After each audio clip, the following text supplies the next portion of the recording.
کوچه مرکزی شهر دوشنبه. امروز 18 می سال 2024.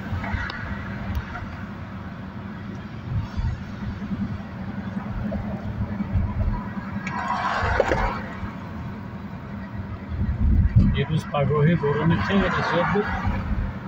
خوشبختانه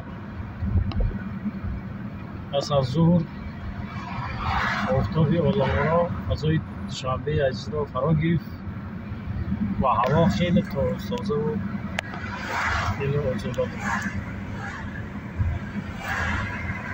از طرف چپ ما نوروزگاه خشت قصر نوروزگاه هست اینجا و از طرف چپ باشد صادق پیروتک راست استادیوم فرونزه، میدان مرکزی فرونزه قرار دارد و بازم از طرف چپ مهمانخانه روزه‌دار حیات ریجنسی که اکثر مهمانان عالی مقام شهر دوشنبه و این مهمانخانه حضور میکنند. مهمان اینجا میشوند میکنند که دارندون و حساب میرود قصر تکواندو، قصر تنیس و قصر که خواهم شرکت کوچه مرکزی شهر دوشنبه نوروزگاه.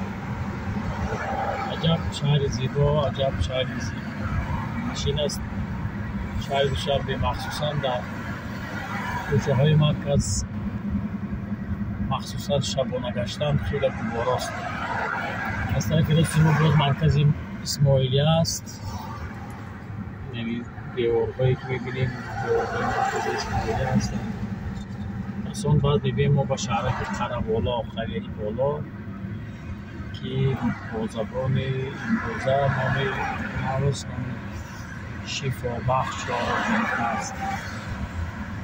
این بچه ها از روز باسخونه بیرون آمدیم و بسیار میخواهیم که یک خوراک سربستگی را از آورده تناول کنیم.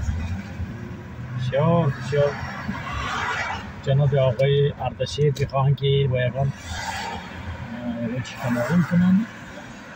الان میبینیم که آیا اینجا میتوانیم که یکان خورد و خوراک پیدا کنیم یا نه. اصلا که اگر هیچ پیدا نکنیم بریم خانه قنچه میخوریم. شبتان خوش دوستان عزیز.